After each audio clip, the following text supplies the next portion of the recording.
pero si tienen muchas dudas, creo que la U les va a hacer como unos casos. Ahora se está trabajando.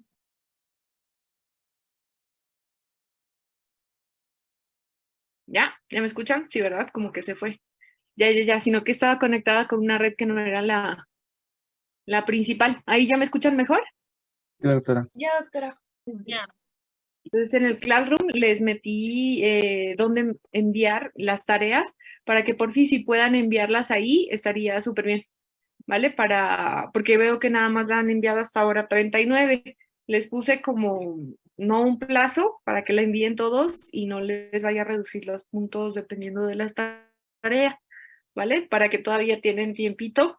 Yo las voy a calificar probablemente este fin de semana, entonces intenten ya para este fin de semana haberla enviado para que no les vaya a restar puntitos, ¿vale?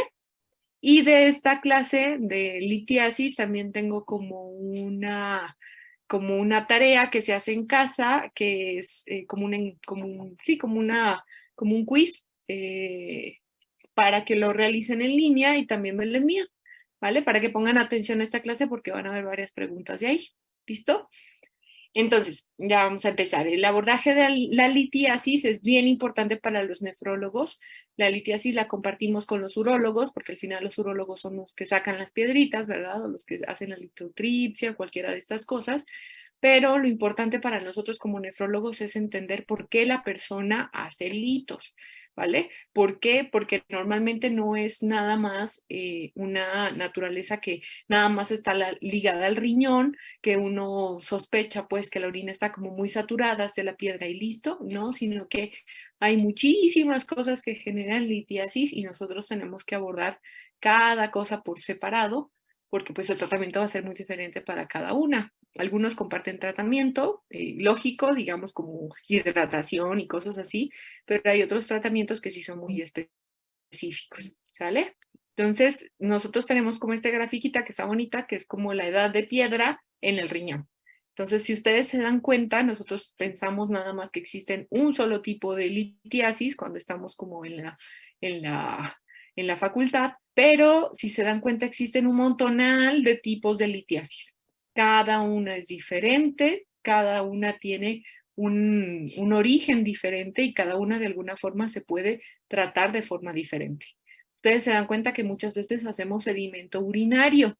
Acuérdense que veíamos que los eritros, que estaban dismórficos, que no sé qué, que si había, no sé, sobre todo en eritrocitos para la cuestión de la hematuria, pero también podemos ver cilindros en especial, sobre todo cuando hablamos de lesión renal aguda y también tiene cierta implicación tener los cilindros, pero el sedimento también nos ayuda a ver estas cositas, que son todos los tipos de por así decirlo, litos que podemos llegar a formar, ¿vale? Entonces todos estos son cristales y nosotros los vemos fácilmente con el microscopio.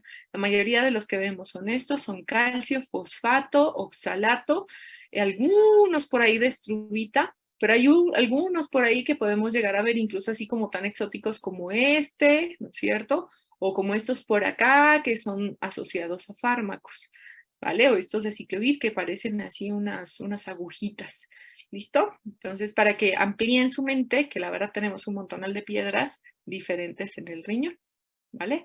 Entonces, la definición es que son depósitos minerales sólidos en los cálices y en las pelvis que pueden estar libres o unidos o se pegan así como que a la papila renal, ¿vale?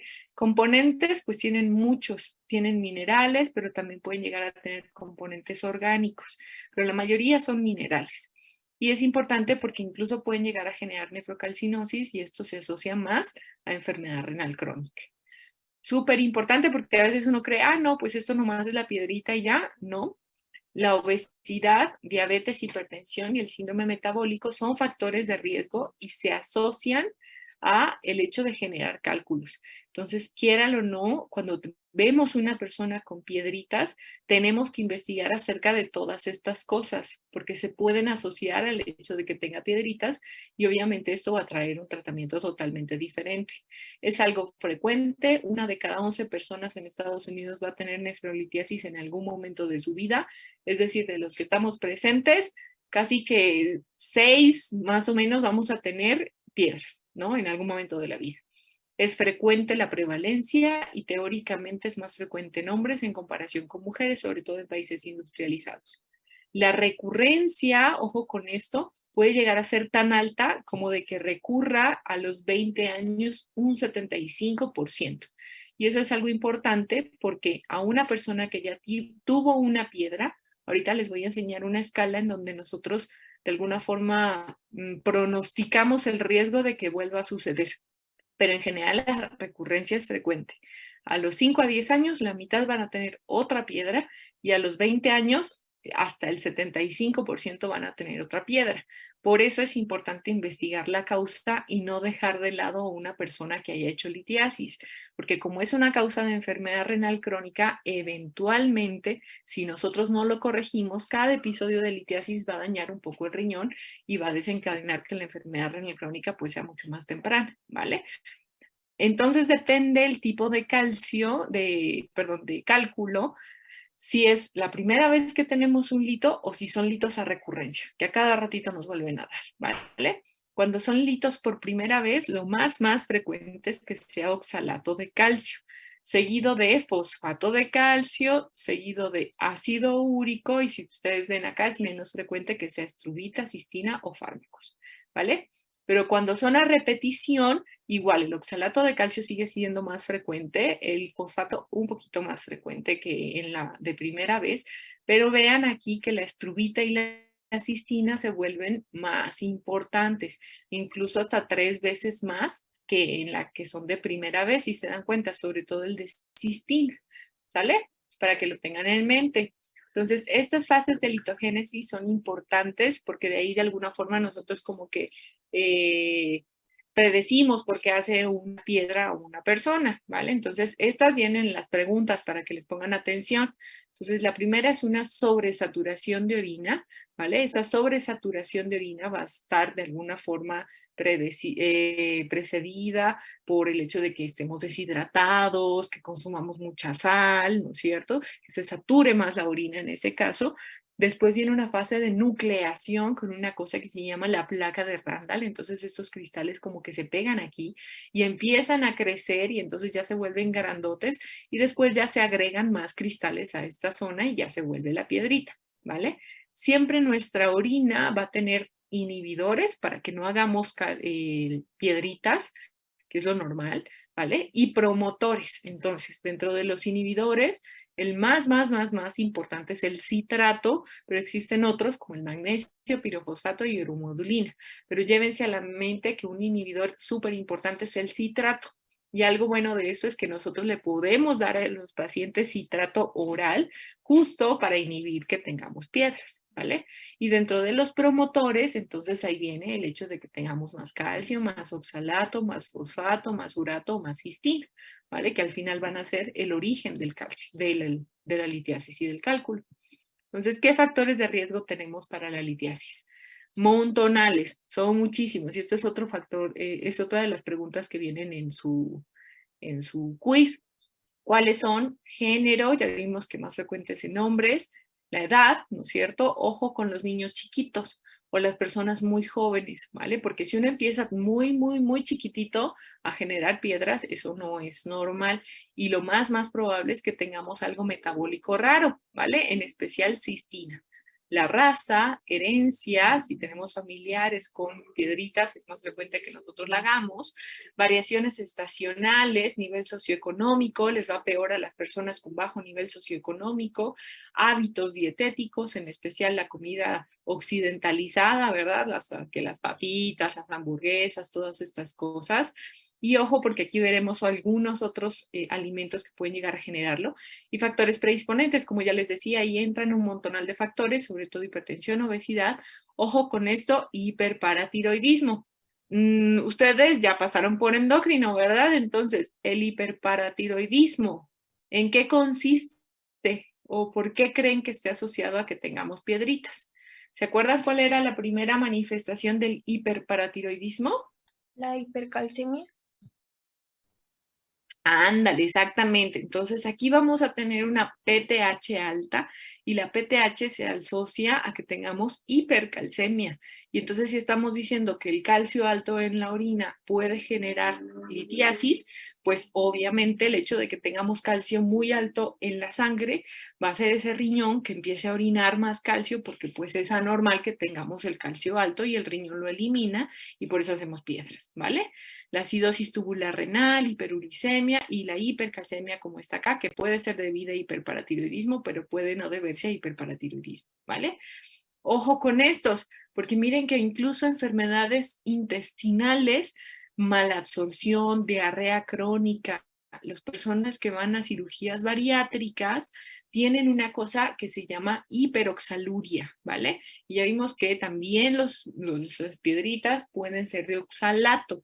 Entonces, las que vienen de oxalato, ojo con este tipo de personas. Y si ustedes tienen a alguien que dice, no, me acabo de hacer la bariátrica y pues la verdad, no, que la dieta súper estricta, que todo esto, bla, bla, bla, pero empecé a hacer piedras así por montonales. Ojo, porque en estas personas incluso, ¿sale?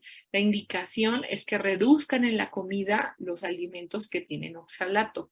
¿Cuáles ustedes se les ocurre que son alimentos que tengan oxalato?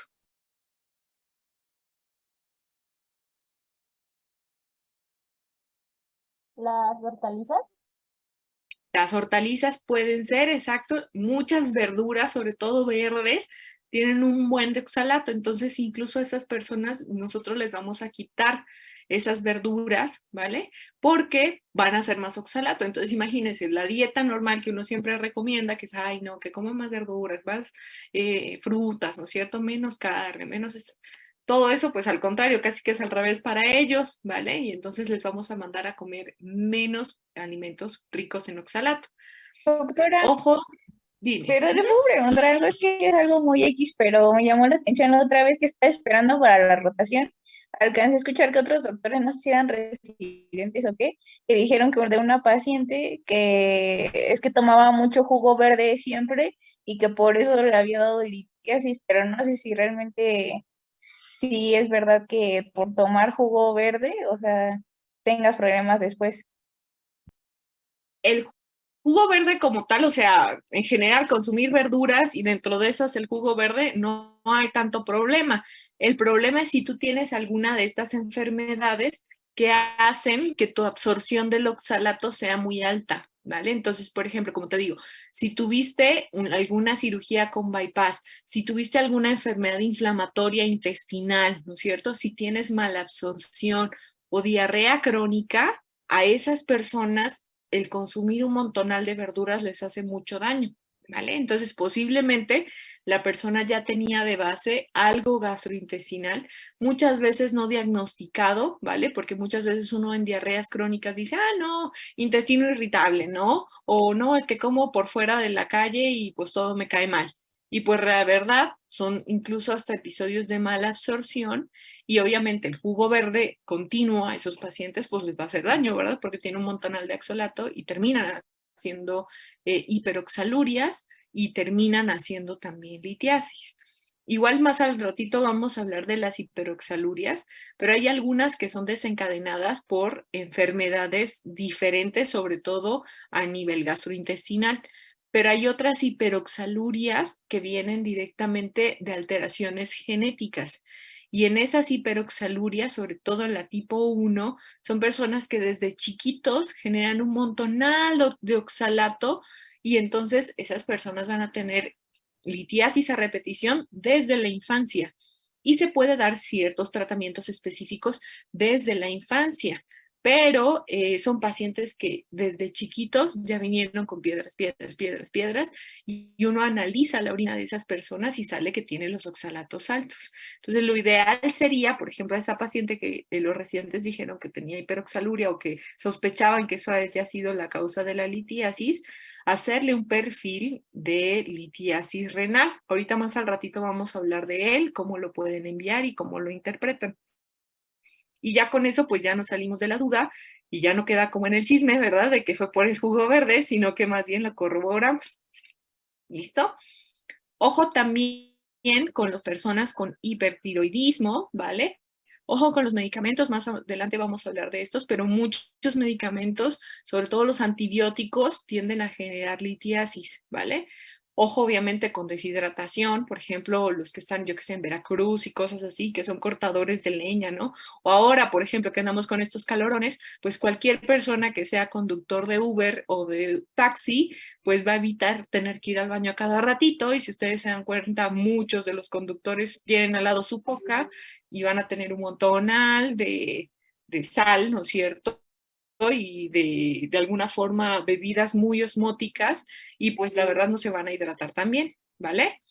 Ojo, mira, aquí está justo las cargas de oxalato, nueces, espinaca, cosas que tengan mucho ácido ascórbico, el exceso en sal, sobre todo en snacks y en comidas preparadas, alteraciones en comer, en comida, desórdenes de comida, como pueden ser el uso de laxantes o vomitar, ¿vale? Y obviamente la historia familiar, ¿vale?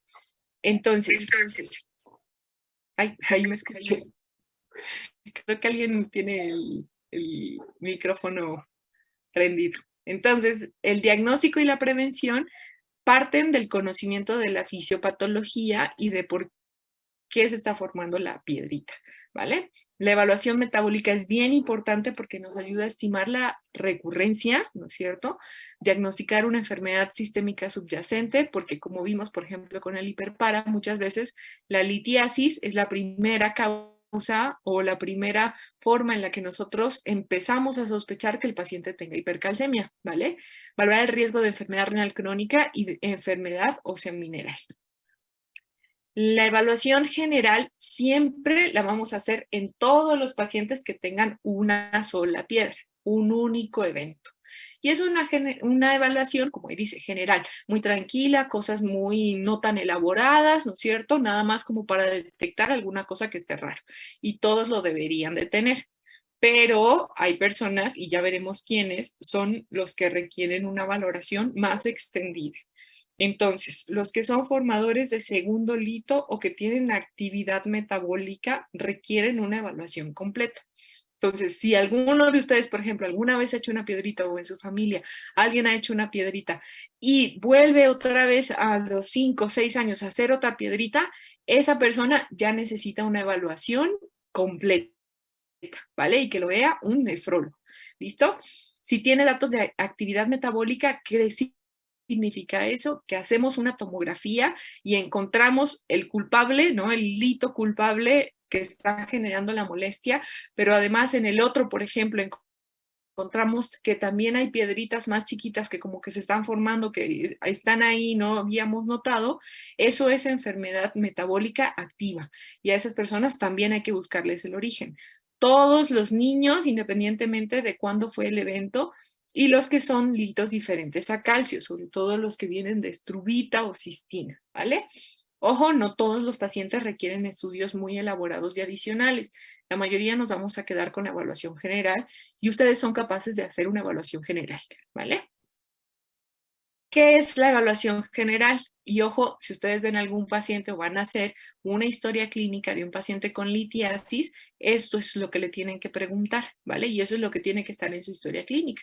Le van a decir, cuénteme cuántas piedras hice, cuántos episodios ha tenido, le han hecho cirugías, le han estudiado cómo es la composición de su piedrita.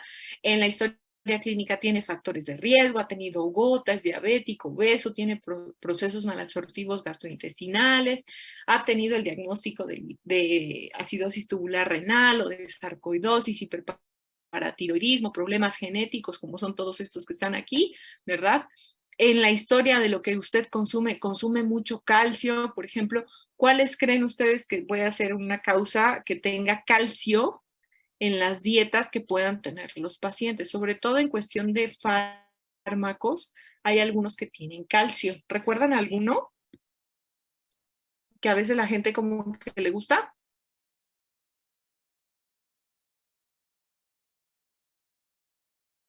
Algunos antiácidos, tal vez. Exacto, entonces, por ejemplo, hay pacientes que tienen pues gastritis, ¿no? Y cosas así, y ustedes ven que están estas tabletitas que se llaman TUMS. Los TUMS tienen carbonato de calcio y hay gente que tiene historia de consumo como si fueran, pues, yo qué sé, dulces, se toman eso a cada ratito y pueden hacer hipercalcemias. Y ojo, también hay personas que consumen vitamina D por cualquier cosa, ¿no? Ah, no, que es sano tomar vitaminas. Hay mucha gente que le encanta eso y entonces se la pasan tomando vitaminas, incluida la vitamina D, y la vitamina D se encarga de la absorción del calcio. Y entonces pueden tener hipercalcemias asociadas a intoxicación por vitamina D, ¿vale? Familia, en la dieta, pues ya vimos, ¿no? Si toma un montonal de proteínas y muchísima sal y tiene muy poquita ingesta, que es como el típico taxista, entonces obviamente esas personas también, ¿no es cierto? Historia familiar asociado a fármacos y pregunten qué fármacos están tomando. Miren que los fármacos son un montonal los que pueden generar litiasis y hay algunos que son muy frecuentes como pueden ser los antibióticos que pueden llegar a generar también en este caso que tengan litiasis. Incluso el trimethoprim puede generar datos de litiasis, los esteroides son frecuentes que los usemos, suplementos con calcio, antiácidos, como decía su compañera, acetazolamida, diuréticos de asa, puede generarlo, incluso el mismo alopurinol genera que tengamos hiperuricosuria. ¿Qué significa eso? Que eliminemos ácido úrico, porque pues lo que queremos justo de alguna forma es que pues el ácido úrico de la sangre disminuya, ¿verdad? Sobre todo cuando tenemos gota. Entonces, el uso del allopurinol se ha asociado a incremento en el riesgo de litiasis por ácido úrico, pero no por eso no lo vamos a dejar de dar, ¿vale? Corremos el riesgo de que tenga una litiasis, pero al final lo que queremos resolver realmente es el problema sistémico del ácido úrico alto o de la gota, en este caso en el paciente. Estudios de imagen, ¿no es cierto? Siempre ver cómo se ve anatómicamente ese riñón y ver, en dado caso, la actividad metabólica, como les decía, múltiples piedritas o datos de nefrocalcinosis.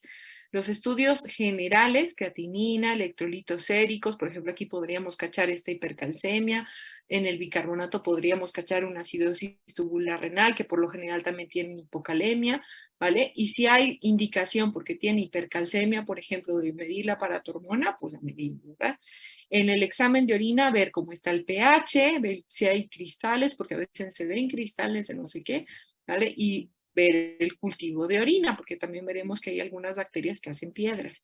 Análisis de la piedra, la verdad, ya no se hace porque se ha visto que no sirve de mucho, porque la mayoría de las piedras tienen mezcla de todos los tipos de calcio. Entonces, que tienen fosfato de calcio, que tienen oxalato de calcio, que además tienen tantito ácido úrico. Al final todo como que se une para formar la piedra, ¿vale? Es decir, no son homogéneos, sino que son totalmente heterogéneos y entonces eso no nos sirve para determinar la causa. Si fuera nada más cistina, sí serían homogéneos y lo único que veríamos sería cistina, pero en dado caso nosotros lo sospecharíamos porque serían muy niñitos los que empiezan a hacer este tipo de alteración, ¿vale? Una vez nosotros ya vimos a la persona que tiene, en este caso, una piedra, podemos de alguna forma predecir el riesgo de que le vuelva a dar ese cálculo. ¿Cómo lo predecimos? Con esta herramienta que se llama de ROX, un normograma, y lo que hacemos es sumar puntitos dependiendo de las características del paciente. Entonces, por ejemplo, edad. Entre más joven sea, pues más riesgo tiene, ¿verdad? Y entonces, si tiene 20 años, pues entonces el riesgo va a ser de 100, ¿vale? Entre más viejito, menos riesgo tiene, ¿vale? Porque lo que vimos de los niños.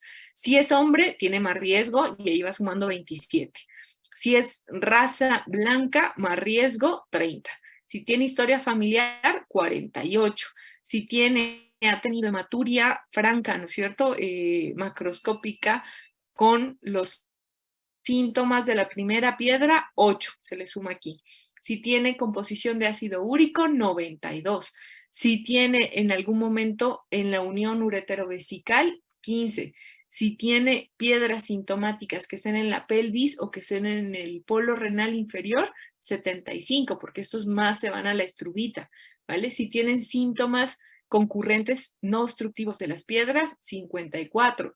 Todo esto vamos sumándolo de alguna forma y el número total que nos dé lo colocamos aquí. Y entonces predecimos el riesgo de recurrencia a 2, 5 y 10 años. Entonces, si el paciente estaba joven, le salió que tenía ácido úrico, ¿no es cierto?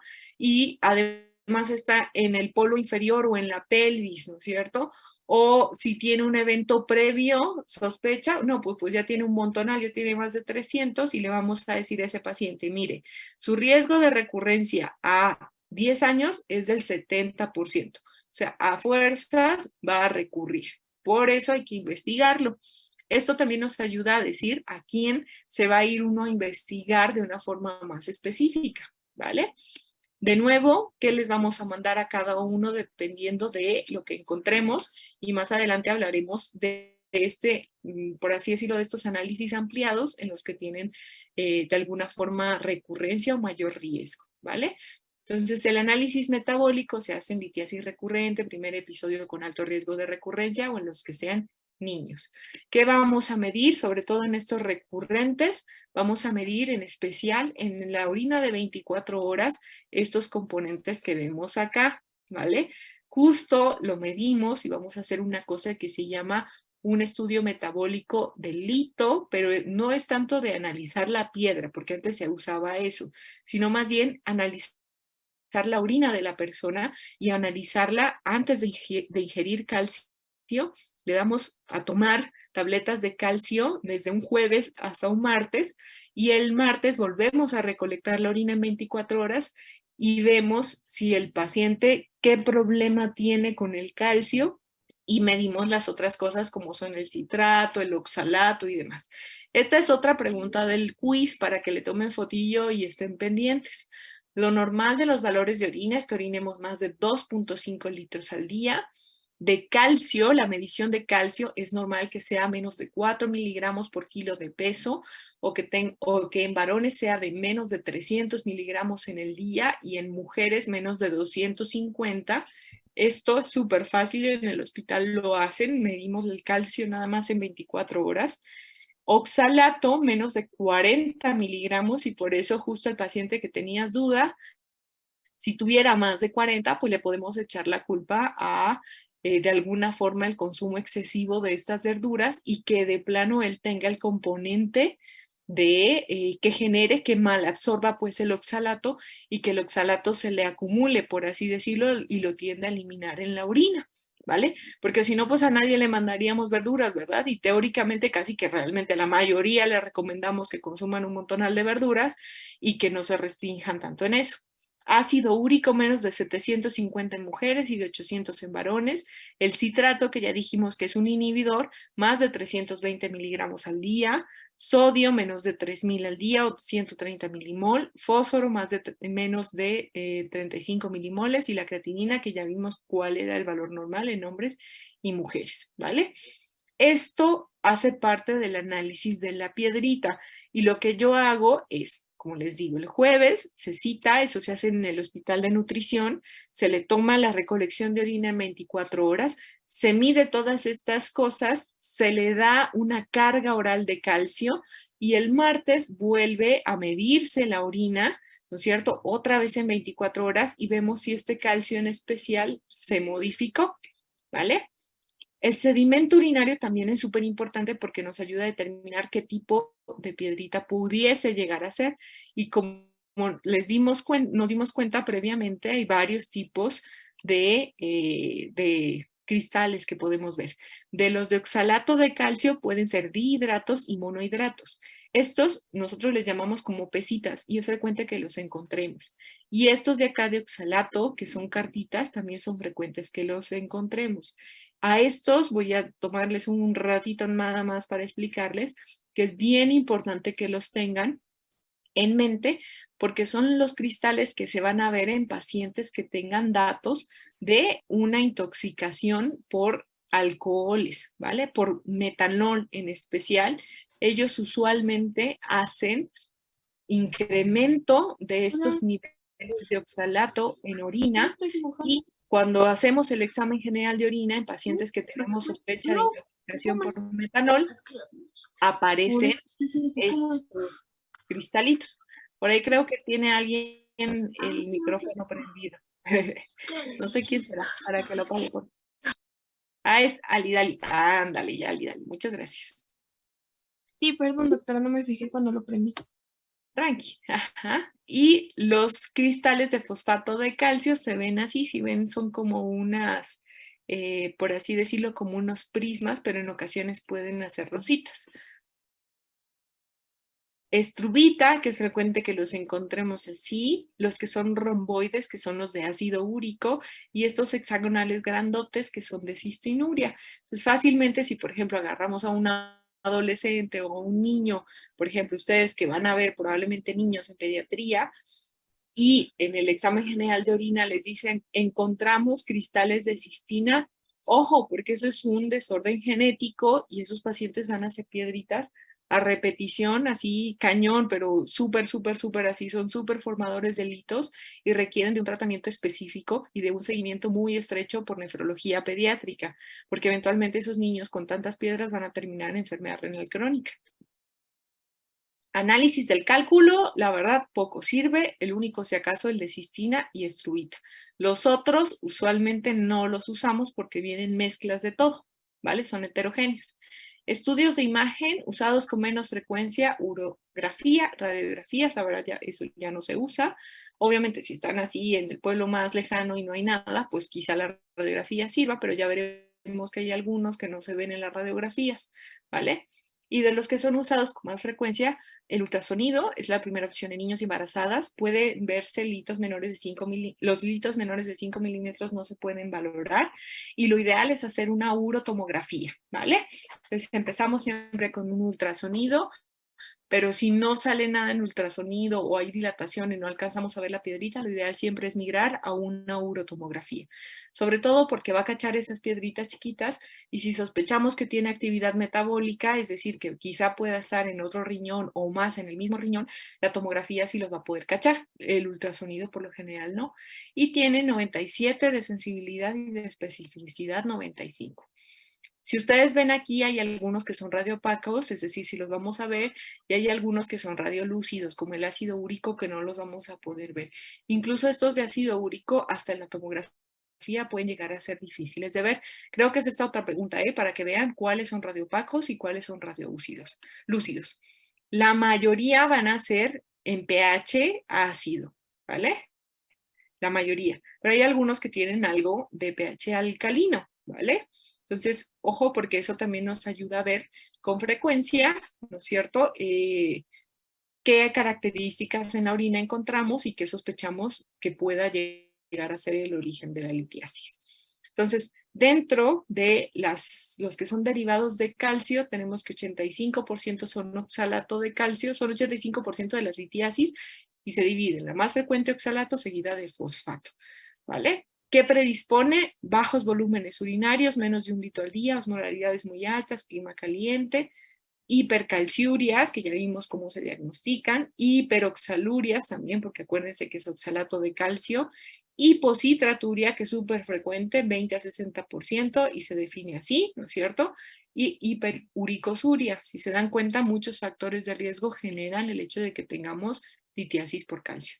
Puede ser primaria, si tiene una enfermedad sistémica que genere que se dé más calcio y que eliminemos mal calcio, o la mayoría son secundarias a otro tipo de enfermedades, ¿vale? Podemos tener la absortiva, que pueden ser estos quizá que están intoxicados por vitamina D, o hay personas que tienen alteraciones en el receptor de vitamina D y de plano per se ellos absorben mucho más el calcio y entonces esperaremos que si les damos calcio, el calcio después de la carga de oral va a estar más alto que cuando antes, cuando no les estaba dando el calcio. Resortiva, ojo con estas porque estas derivan más de la PTH o de problemas incluso óseos, como puede ser el mieloma múltiple, ¿cierto? Y pérdida renal de calcio. Hay algunos que el riñón viene alterado, viene diferente y resulta que tiene fuga renal de calcio. Están eliminando calcio, calcio, calcio, calcio, calcio, calcio, porque el riñoncito ya viene alterado y no hay mucho que hacer en este caso como para cambiar el riñón, el funcionamiento del riñón. Lo que podemos hacer es prevenirlo evitando con ciertos medicamentos que eliminemos calcio, ¿vale? Ojo con las secundarias, primero siempre medir PTH, ver si hay lesiones porque puede ser cáncer, ¿vale? Ver la vitamina D porque chance o podemos estar con una ingesta incrementada de la vitamina D o podemos tener algunas enfermedades que incrementan de alguna forma el hecho de que tengamos más vitamina D. De nuevo, los factores de riesgo, que ya les habíamos dicho, que son pues los mismos, ¿no es cierto? Y ahorita seguimos con la hiperoxaluria, ¿vale? La hiperoxaluria es una normalidad detectada del 10 al 50% en los formadores de litos, mecanismo sobreproducción de hiperoxaluria, ¿no es cierto? Que son los que les digo que son errores del metabolismo y que los cachamos desde chiquitos, pero también puede haber incremento en la absorción intestinal, que son justo estos, diarrea crónica, bypass y hiperoxalurias entéricas, ¿sale? Hipocitraturia, que es la otra más frecuente. El citrato es un inhibidor de formación de piedritas, 20 a 60% de las litiasis son cálcicas y de alguna forma se asocian a que tengamos hipocitraturia. En México, esta es de las causas más frecuentes, sobre todo aquellos que vienen de Yucatán. Ya se han hecho estudios allá porque ellos tienden a hacer muchas piedras y uno esperaría que fuera por el clima, ¿verdad? Y porque pues la verdad calorones por allá en Mérida y demás, pero resulta que no solamente eso, también ellos tienen genéticamente menos citrato y eso predispone a que ellos tengan más piedritas. ¿Qué pasa? Hay formación de complejos solubles de calcio urinario y hay una reducción en la nucleación y saturación de la orina de las sales cálcicas, ¿vale? Y enfermedades que se asocian a cirrosis metabólica, también ATR, algunos medicamentos pueden asociarse. Fosfato de calcio, mismos factores para el riesgo de oxalato, y este, ojo, se da en pH de más de 6. Los otros son pH ácidos y este es más pH de más de 6. Puede darse en acidosis tubular distal y ojo con el riesgo elevado de nefrocalcinosis, en especial en esto, sobre todo cuando tienen acidosis tubular distal, ¿vale? El tratamiento en general va a ser la prevención y reducción del riesgo de enfermedad renal crónica. Lo más importante, ingesta de líquidos, dieta y fármacos. Líquidos. Se ha visto en estudios randomizados, controlados, que lo que tenemos que decirles a ellos es que orinen más de 2 a 2.5 litros al día. Ojo, no es tomar agua 2 a 2.5 litros al día, es orinarla. Entonces, para orinarla probablemente tengamos que tomarnos unos 3 o 4 litros al día, sobre todo cuando hace mucho calor, porque obviamente nosotros eliminamos agua también en el sudor. Entonces, lo ideal es orinar más de 2 o 2.5 litros al día con un líquido con bajo contenido de sodio. Incluso hay controversia sobre el uso de tomar cerveza, porque incluso se ha dicho que puede llegar a disminuir el calcio, pero puede incrementar el riesgo de litos dependientes de urato, ¿vale? Entonces, pues tampoco recomendarles, ¿verdad?, que los 2 o 3 litros al día sean de cerveza. Dentro de la dieta, muchos factores son identificados, ¿cierto? Las metas de tratamiento, por así decirlo, dependen del tipo de lito que tengamos. Lo más importante es que tenemos que tener una dieta baja en sal. ¿Por qué? Porque la sal va a saturar y ya vimos que la primera fase de los litos es la sobresaturación. Entonces hay que intentar tener la orina lo más diluida posible y la sal no nos va a ayudar. Hay poco, por así decirlo, poca claridad acerca de recomendar ingestas bajas de calcio. ¿Por qué? Porque al final terminan sin generar un gran impacto en la formación de piedritas y al contrario generan disminución en la masa ósea. Obviamente, si es hiperoxaluria, ya vimos que pues qué tipo de alimentos tendríamos teóricamente que disminuir en ellos, ¿vale? Medicamentos que nos ayudan, resulta que las tiazidas, que ya me colocaron en la tarea cómo actúan, y si quiere algún valiente que me diga cómo actúan, en qué nivel, ¿se acuerdan? O pregunto así. A ver, algún valiente, vamos a ver, al azar, Jorge Luis Reynoso.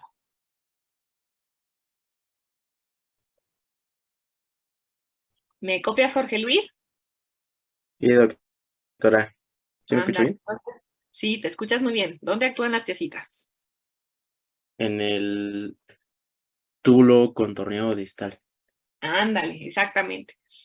Y el receptor, o de alguna forma el cotransportador que tienen, se llama NSC, ¿verdad?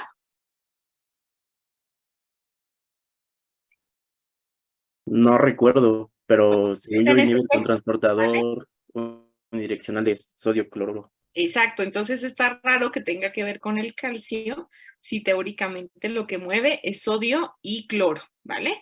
Entonces acuérdense que el riñoncito es súper perfecto y justo este medicamento, por ciertos medicamentos, por ciertas acciones que nosotros le llamamos un feedback túbulo-glomerular, lo que hace es que por la mácula densa sensa de alguna forma que hay poco sodio y entonces de alguna forma hace y altera la reabsorción de sodio a nivel proximal. El calcio se absorbe a nivel proximal, ¿vale? Y entonces justo hace que se reabsorba más el calcio y al no tener calcio en la orina que está transcurriendo por el túbulo, entonces vamos a tener menos hipercalciuria. Y entonces así, este medicamento que sirve para la presión tiene un efecto diferente que es producir hipocalciuria y en este caso nos ayuda a que tengamos menos litiasis renal. Ojo con este comportamiento porque si ustedes mandan tiazidas, por ejemplo, para hipertensión, siempre hay que estar checando de alguna forma también el calcio porque se puede llegar a aumentar justo por el hecho de que incrementa su reabsorción, ¿vale? Citrato también podemos dar, alopurinol si es dado por ácido úrico, así nos predisponga el hecho de ser más litiasis, eso es algo momentáneo, y colestiramina dependiendo si tenemos o no hiperoxalurias primarias. Entonces, dentro de las tiazidas, piedra angular, riesgo, disminuye la recurrencia en 0.52, es bastante esto. Menor riesgo de hacer litotripsia, en especial en hipercalciurias y en formadores de litos recurrentes, ¿vale? En normocalciúricos, pues la verdad el efecto es más cuando tienen baja ingesta de sal. Si ven aquí el riesgo de recurrencia lo reduce bastante bien y la mayoría de los estudios es consistente, ¿vale? Citrato, también litos cálcicos recurrentes, idealmente cuando medimos el citrato y está bajo, pues va a ser a los que mejor les va a ir, ¿verdad? Siempre recordar que si tienen datos de hipocitraturia, para controlar el hecho de que sí sea la dosis apropiada, hay que volver a medir el citrato y hay que darle el medicamento hasta que pues ya el citrato esté normal en la orina. Alopurinol también en el caso en especial de que sean litos de ácido úrico, ¿no? Y que tengan hiperuricemia. Aquí están más o menos las dosis para que las guarden. De tiazidas son dosis pequeñas, de alopurinol, estas son las dosis convencionales, ¿verdad? Que podemos llegar a dar. Y de citrato, más o menos así se puede llegar a dar. El citrato normalmente nosotros lo mandamos a hacer a la farmacia París porque el uroclasio es un poquillo costoso y no tiene tantas concentraciones, entonces por lo general lo mandamos a hacer y la verdad sale muy económico. Dentro de la litiasis de ácido úrico, que es diferente, ¿verdad? Porque ya hablamos de las de calcio, ahorita vamos a las de ácido úrico, por lo general es un incremento en la expresión de amonio, usualmente asociado a datos de hiperuricemia en estos pacientes, ¿vale? Son 5 a 10% de las litiasis, normalmente se ven naranjas o rojos y tienen una apariencia de fútbol o romboideo, los cristalitos. Tratamiento: disminuir el pH, tendremos que alcalinizarlo y disminuir la hiperuricosuria, entonces tener dietas bajas en purinas y el consumo del alopurinol, que les digo que a pesar que va a hacer que urinemos momentáneamente más ácido úrico, al final lo que queremos es que se produzca menos ácido úrico en nuestro cuerpo. Los de estruvita, ojo, porque estos son frecuentes que se puedan llegar a hacer, son usualmente pHs de más de 7.2, son por bacterias productoras de ureasa, ¿vale? Sobre todo estas. Entonces, siempre que ustedes vean, ojo así en los urocultivos, bacteriurias o infecciones a repetición, busquen qué bacteria es y tengan en cuenta esta tablita porque estas predisponen a tener infecciones. Como son productoras de ureasa, sobresaturan la orina y hacen de alguna forma que se generen los litos. Entonces son pacientes que tienen IBUs recurrentes, que pueden tener obstrucción de tracto urinario, vejigas neurogénicas, disfunción de vaciamiento o pacientes que se cateterizan, ellos tienen mayor riesgo de infección. Se ven como cuernos de ciervo, pueden generar abscesos, urosepsis y llevar a falla renal, pero casi que obstructiva, porque miren qué tan grandes pueden ser. Si ustedes se dan cuenta en esta radiografía, aquí está el intestino, ¿verdad? Aquí está el colon y demás. Este es el riñoncito y miren de grandote que se ve la piedra dentro del riñón, ¿vale? Si esto le hacemos un corte anatómico, se ve así. Si ustedes aquí se dan cuenta, aquí está la pelvis renal, ¿verdad? Y por aquí se meten las papilas y miren de grandotes que pueden ser estas piedras. Son enormes y obviamente esto daña el riñón casi que por la obstrucción que le genera, ¿vale? Y miren, si sacamos nada más el lito, que parecen datos de cuernos de ciervo, porque al final toma como la forma de la pelvis renal. Entonces tengan cuidado con estos pacientes porque dentro del tratamiento va a ser remover el lito, darle tratamiento, porque el problema es que esas bacterias quedan pegadas ahí. Y entonces por más antibiótico que ustedes le den a los antibióticos, a la cibusa recurrencia, pues ahí va a quedar alguna bacteriecilla y no la van a poder remover con el antibiótico. Entonces hay que erradicar el lito, ¿vale? La mayoría, bueno, pueden llegar a ser nefrolitotomías percutáneas o litotripsias, ¿no es cierto? Y hay algunos que han enviado ácido acetohidroxamínico que puede llegar a ser un inhibidor de ureasa, pero por lo general es remover el lito y muchas veces son pacientes que tienen tratamientos profilácticos de infecciones a largo plazo. Complicaciones en general de la litiasis renal, enfermedad renal crónica, enfermedad óseo-metabólica y de alguna forma pues la nefrocalcinosis, ¿vale? Entonces por eso la tenemos que tener muy en mente. Riesgo de enfermedad renal crónica en formadores esporádicos o primer episodio, siempre identificar la necesidad de manejo farmacológico y seguimiento, ¿vale? Y tener en cuenta que dependiendo de la piedra que tengamos hay mayor riesgo de tener enfermedad renal crónica, sobre todo por el riesgo de recurrencia. Entre más piedras tengamos, pues más datos de enfermedad renal crónica podemos llegar a tener. Y si ustedes se dan cuenta, la cistina, estrubita, que dijimos que era mucho más frecuente que tuvieran piedras a recurrencia, pues obviamente van a ser los que más van a generar. Pero miren aquí dentro de los muy alto riesgo, la hiperoxaluria primaria, en estos niños que tienen hiperoxaluria, pues obviamente también van a tener mayor riesgo, ¿vale? Y eso sería todo. No sé si tengan preguntas acerca de la litiasis renal. Esta es una de las enfermedades que con más frecuencia van a ver por fuera. La verdad es muy frecuente y muchas veces lo que hacemos es mandarlo al urólogo. Y pues la verdad no, el urólogo resuelve el problema ahí y obviamente el paciente llega muriéndose de dolor, ¿verdad? Porque dicen que es el parto de los hombres y demás, pero siempre hay que pensar en más allá, ¿no? O sea, no es solo quitarle el dolor, quitarle la piedrita ahí en ese momento que es lo que le está matando del dolor, sino pensar en que este paciente probablemente tenga algo en su orina, en su riñón, que hace que genere piedras. Y si nosotros no lo tratamos con un medicamento tan sencillo como es darle una tiazida, por ejemplo, pues eventualmente ese paciente va a hacer más piedras y eventualmente va a terminar como enfermo renal crónico. Y podemos hacer abordajes y tratamientos muy sencillos. Y como les digo, a veces también la misma piedra nos lleva a investigar y encontramos cosas que pueden llegar a ser más graves, ¿no? Como un hiperparatiroidismo o un cáncer, ¿vale? Que pudiese ser esta la primera manifestación de ese tipo de patologías. Entonces siempre piensen al lito como algo más sistémico, no algo nada más únicamente ahí en el riñón y que uno normalmente siempre le echa la culpa, ¿no? Es que es un calorón que está haciendo y entonces no estoy tomando agua y entonces por eso hice una piedra.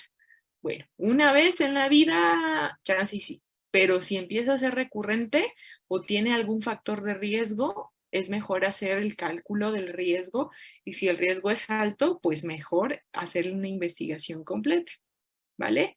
¿Dudas, preguntas que tengan?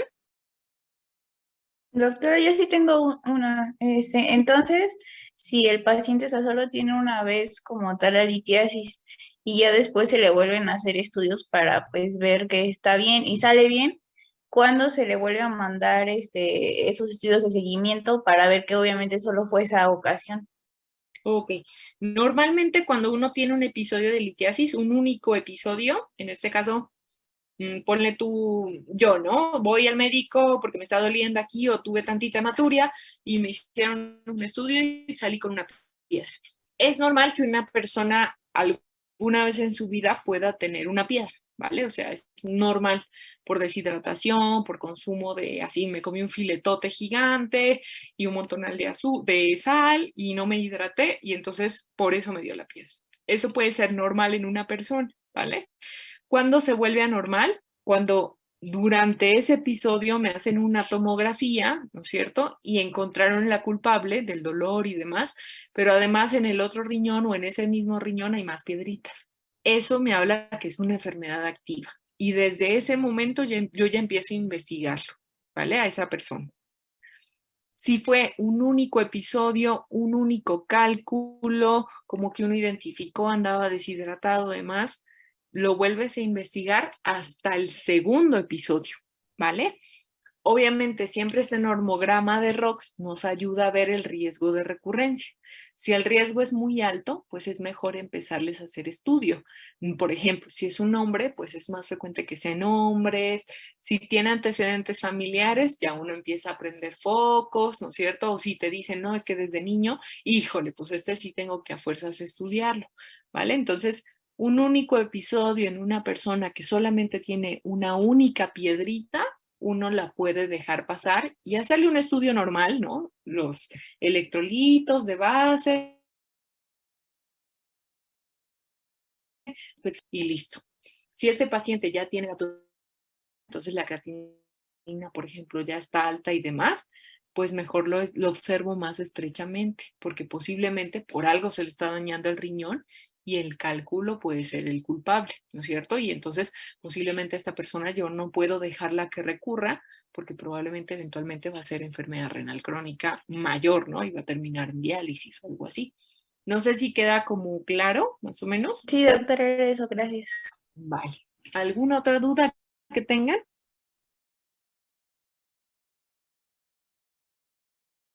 No, creo que no. No, doctora, Bueno, creo que estuvo muy completo, gracias. vale. Entonces, no sé, creo que hoy no fueron ninguno a la consulta, ¿verdad? De los que iban a rotar hoy. Porque hoy sí rotaban, ¿no? Nada más no rotan los miércoles.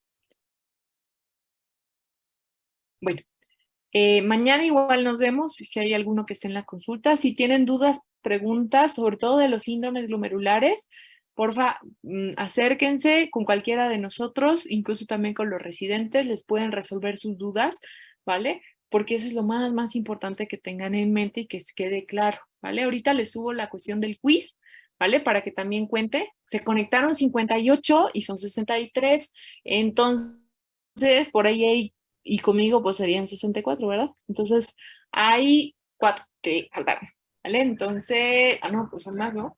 Son 6 que faltaron. Entonces, para que ahorita si pueden tomarle una fotillo a los que están conectados, puede ser, y me regalan la listita, pero ojo pues que hay 6 por ahí individuos faltantes, ¿vale? En dado caso pues de que no tengan alguna excusa o algo así, si tienen alguna excusa pues que me lo comenten, no hay lío. Si no, pues ya quedaría como faldilla, ¿vale? Doctora, Sí, dime.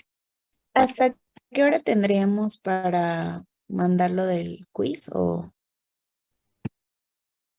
Lo del quiz. No, pues este fin de semana. Yo creo que ya este fin de semana empiezo a revisar las tareas. Entonces hasta el domingo tienen para enviar las otras tareas, ¿vale? Y hasta el lunes si quieren lo del quiz. vale, gracias. Va a ser basado probablemente en lo que les presenté, ¿vale? Pero creo que por ahí hay algunas preguntillas diferentes para que también busquen, ¿sale? La mayoría son abiertas para que ustedes escriban y se inspiren. Yo me doy cuenta cuando copian, porque el anterior grupo, cuando les mandé el quiz, era así literalmente copiado, así que se copiaba las tildes mal y demás. Entonces, obviamente, pues uno se da cuenta, ¿verdad? Intenten desglosarlo ustedes, pues en sus palabras, ¿no es cierto? Eso es mucho más valioso, porque eso significa que sí entendieron. ¿Listo? Sí, doctora, gracias. Doctora, Vale. Cuídense mucho y que tengan bonita noche. gracias, igual. Igualmente. Gracias, doctora.